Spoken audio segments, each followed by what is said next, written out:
Hello welcome back to my channel. ನಾವೆಲ್ಲರೂ mushroom ಸಾಂಬಾರನ್ನ ತಿಂದಿರ್ತೀವಿ. ಆದರೆ ಹೇಗೆ ಮಾಡೋದು ಅಂತ ಗೊತ್ತಾ? ಇಲ್ಲ ಅಂದರೆ ಈ ವಿಡಿಯೋ ನೋಡಿ. ಫಸ್ಟ್ ಒಂದು ಪ್ಯಾನ್ಗೆ ಸ್ವಲ್ಪ ಎಣ್ಣೆ ಹಾಕಿ, ಎಣ್ಣೆ ಬಿಸಿ ಆದಮೇಲೆ ಅದಕ್ಕೆ ಬೆಳ್ಳುಳ್ಳಿ, ಸ್ವಲ್ಪ ಶುಂಠಿ ಮತ್ತು ಕಟ್ ಮಾಡ್ಕೊಂಡಿರುವಂಥ ಈರುಳ್ಳಿ, ಇದಕ್ಕೆ ಸ್ವಲ್ಪ ಮೆಣಸು, ಲವಂಗ ಮತ್ತು ಚಕ್ಕೆ ಹಾಕ್ಕೊಂಡು ಚೆನ್ನಾಗಿ ಫ್ರೈ ಮಾಡ್ಕೋಬೇಕು. ಈರುಳ್ಳಿ ಫ್ರೈ ಆದಮೇಲೆ ಇದಕ್ಕೆ ಒಂದು ಟೊಮ್ಯಾಟೊ ಕಟ್ ಮಾಡಿ ಹಾಕ್ಕೊತಾ ಇದ್ದೀನಿ. ಇದನ್ನು ಸ್ವಲ್ಪ ಫ್ರೈ ಮಾಡಿ.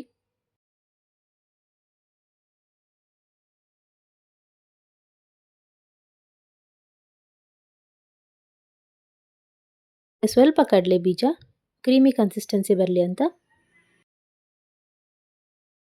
ಸ್ವಲ್ಪ ಕೊತ್ತಂಬರಿ ಸೊಪ್ಪು ಮತ್ತು ಸ್ವಲ್ಪ ಪುದೀನ ಸೊಪ್ಪು ಹಾಕ್ಕೊತಾ ಇದ್ದೀನಿ. ಮತ್ತು ತುರಿದಿರುವಂಥ ತೆಂಗಿನಕಾಯಿ, ಇದನ್ನು ಹಾಕ್ಕೊಂಡು ಚೆನ್ನಾಗಿ ಫ್ರೈ ಮಾಡ್ಕೋಬೇಕು. ಎಲ್ಲ ಚೆನ್ನಾಗಿ ಫ್ರೈ ಆದಮೇಲೆ ಸ್ಟವ್ ಆಫ್ ಮಾಡಿಕೊಂಡು ಸ್ವಲ್ಪ ತಣ್ಣಗಾದ್ಮೇಲೆ ಇದನ್ನು ಮಿಕ್ಸಿ ಜಾರ್ಗೆ ಟ್ರಾನ್ಸ್ಫರ್ ಮಾಡ್ಕೊತಾ ಇದ್ದೀನಿ.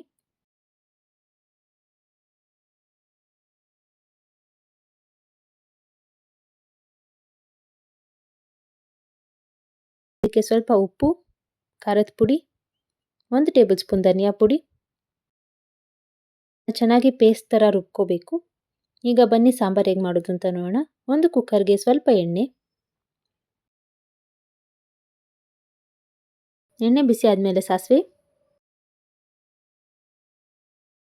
ಚಟಪಟ ಆದಮೇಲೆ ಇದಕ್ಕೆ ಕರಿಬೇವು, ಕಟ್ ಮಾಡ್ಕೊಂಡಿರುವಂಥ ಈರುಳ್ಳಿ ಗೋಲ್ಡನ್ ಬ್ರೌನ್ ಆಗೋವರೆಗೂ ಫ್ರೈ ಮಾಡ್ಕೋಬೇಕು.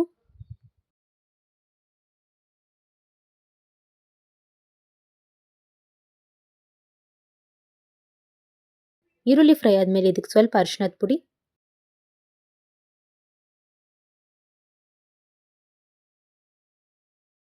ಈಗ ಕಟ್ ಮಾಡ್ಕೊಂಡಿರುವಂಥ ಮಶ್ರೂಮ್ಸ್ ಹಾಕ್ತಿದ್ದೀನಿ. ಇದನ್ನು ಚೆನ್ನಾಗಿ ಕ್ಲೀನ್ ಮಾಡಿ ಹಾಕ್ತಿದ್ದೀನಿ.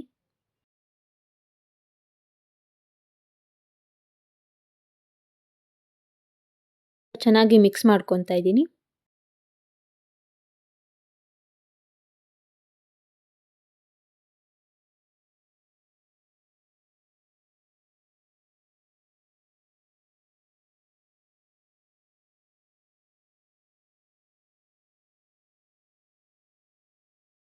ಇದಕ್ಕೆ ಒಂದು ಪ್ಲೇಟ್ ಮುಚ್ಚಿ ಒಂದು 10 ನಿಮಿಷ ಚೆನ್ನಾಗಿ ಬೇಯಲಿ.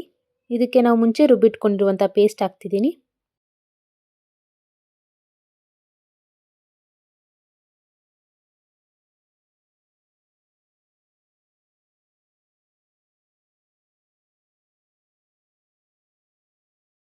ಮಸಾಲೆ ಎಲ್ಲ ಹಾಕಿದ್ಮೇಲೆ ಸಾಂಬಾರು ಚೆನ್ನಾಗಿ ಕುದೀಲಿ. ಏನಾದರೂ ಕುಕ್ಕರಲ್ಲಿ ಮಾಡ್ತಿದ್ರೆ 1 ವಿಷಿಲ್ ಆಗೋ ಅಷ್ಟು ಕೂಗಿಸ್ಕೊಳ್ಳಿ. ನೀರು ಹಾಗೆ ಮಾಡ್ತಿದ್ದೀನಿ. ಅದಕ್ಕೆ ಒಂದು 10 ರಿಂದ 20 ನಿಮಿಷ ಹಾಗೆ ಕುದಿಸ್ಕೊತಾ ಇದ್ದೀನಿ. ಲಾಸ್ಟಲ್ಲಿ ಸ್ವಲ್ಪ ಕೊತ್ತಂಬರಿ ಸೊಪ್ಪು ಹಾಕ್ಕೊಂಡ್ರೆ ಈ ಸಾಂಬಾರು ರೆಡಿ ಆಗುತ್ತೆ. ಈ ರೆಸಿಪಿ ತುಂಬ ಈಸಿ ಆ್ಯಂಡ್ ಸಿಂಪಲ್, ಯಾರು ಬೇಕಾದರೂ ಟ್ರೈ ಮಾಡ್ಬೋದು. ಇದನ್ನು ನೀವು ಮುದ್ದೆ, ರೈಸ್, ಚಪಾತಿಯೊಂದಿಗಂತೂ ತುಂಬ ಚೆನ್ನಾಗಿರುತ್ತೆ. ಈ ರೆಸಿಪಿ ನಿಮಗೆ ಇಷ್ಟ ಆದರೆ ಮನೇಲಿ ಒಂದ್ಸತಿ ಟ್ರೈ ಮಾಡಿ ಕಮೆಂಟ್ಸಲ್ಲಿ ಹೇಳಿ ಹೇಗಿತ್ತು ಅಂತ. ನಿಮ್ಗೆ ಯಾವುದೇ ಥರ ಅಡುಗೆ ಬೇಕಂದ್ರೂ ಕಮೆಂಟ್ಸಲ್ಲಿ ಹೇಳಿ, ನಾನು ಟ್ರೈ ಮಾಡ್ತೀನಿ.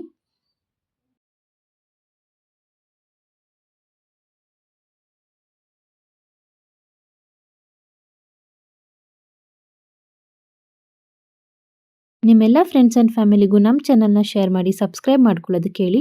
And thank you for watching.